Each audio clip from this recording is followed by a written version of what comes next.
Okay, what we have here is a GE Hotpoint washer, the very basic Chinese-made washer.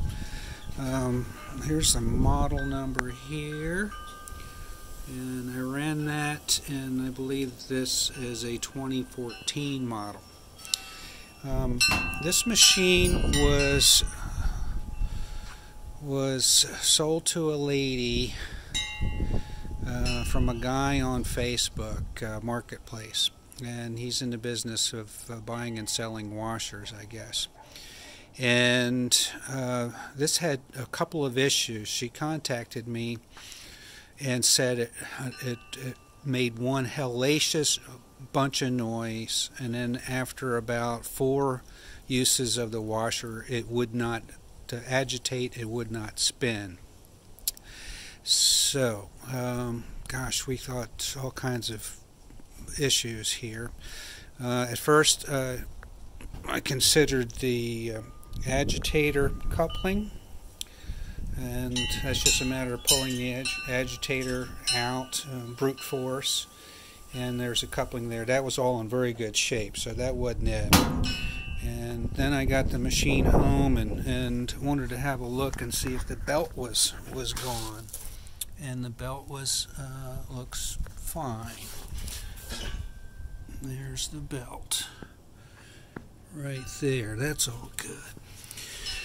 And of course, this is one of those belt drive kind of, I guess they're considered a direct drive. There's no transmission on these washers. On top of these motors is a inverter, and I contacted the part supply guy and one of their technicians, and he basically said you ought to just write off the motor.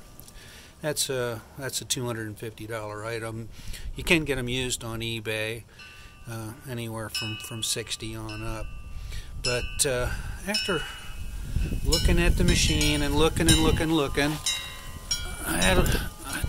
I looked up here, and I noticed that the lid switch, that's what I saw, the lid switch wires were cut off, and they were jumpered, okay? And that's what you would do for a conventional machine, you know. Okay, the lid switch fails, just jumper it out, and you're good to go. And that's exactly what this guy did. Now, and I looked at it and I said, okay, this lid switch is jumpered out. It can't, you know, obviously it's not the lid switch that's doing it, so maybe the motor is bad.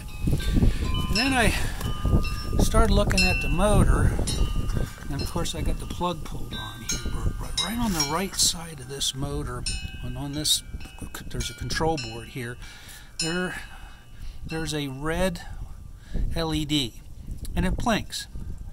And when the machine's plugged in and kind of in standby mode, it blinks at a frequency of 1 blink per second.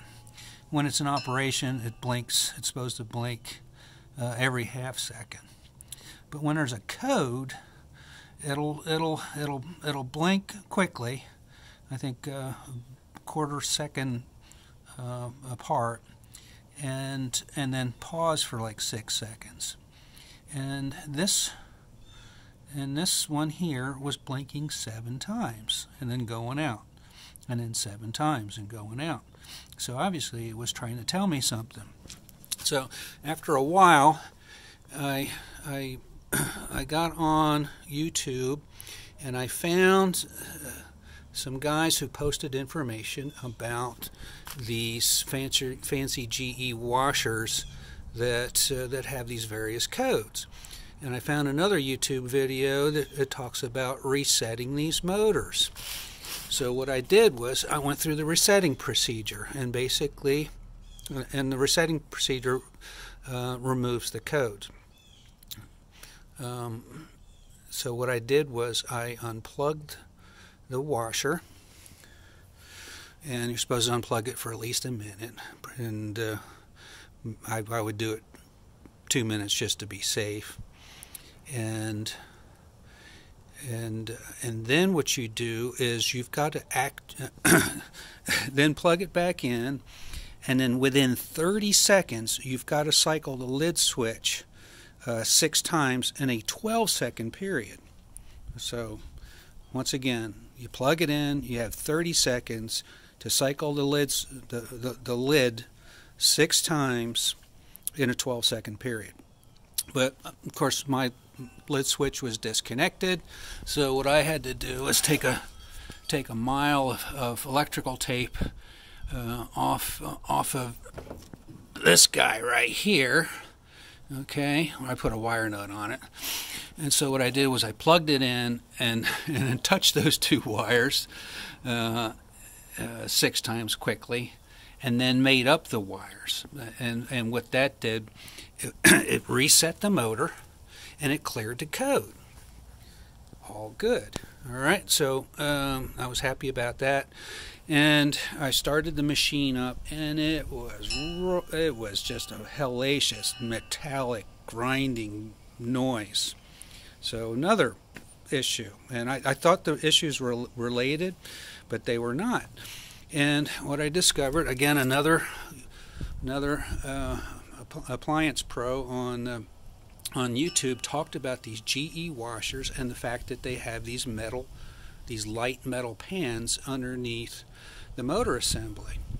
And lo and behold, he was right on. From lifting and moving and putting your dollies under them, you can bend that pan up into the pulley or actually the motor as well. So when that tub is loaded with a couple 100 pounds of water, I would suppose, she sits down quite a bit, and those tabs on the bottom of the motor almost touch. And on some occasions, that is what makes the grinding noise, the metallic grinding noise. In my case, the pulley somewhere was in contact. The rotating portion of that assembly there was in contact with this metal pan and making that noise. So I stopped the washer, I got a screwdriver, and I just pushed. I just pushed as best I could, and it cleared it. And it no longer contacted the motor or any of the rotating assembly, and the noise went away. So decided to go get some laundry from Mama, and filled up the machine and did a load of wash with it. Now, back to the codes on the motor here. Now that code was 7 blinking lights and then a 6-second pause, and what I discovered was, again with help from other YouTube videos, is that lid switch periodically must open, and so the guy who sold the machine to this lady here and simply jumpered out the lid switch, well, I don't know whether it's 5 or 6 cycles of this machine, but if that lid switch does not open after so many uses of this machine, it just puts a fault in, and that motor will no longer agitate. It will no longer spin. And obviously the designers figured, well, anyone that jumpers out the switch is going to have a surprise, because we're going to lock the unit out, even if you do jumper it out. So that's my information for you. Again, one of these fancy motors with the circuit board on top, the inverters on top. Look for that blinking light on the right side. It will tell you something. You can look up the code. Some of those codes says the motor's at fault, and it does have to be replaced. But also it can put you on to some other areas of this machine that can be corrected. And again, that metal pan was another issue. So I think we have a good machine here for a while.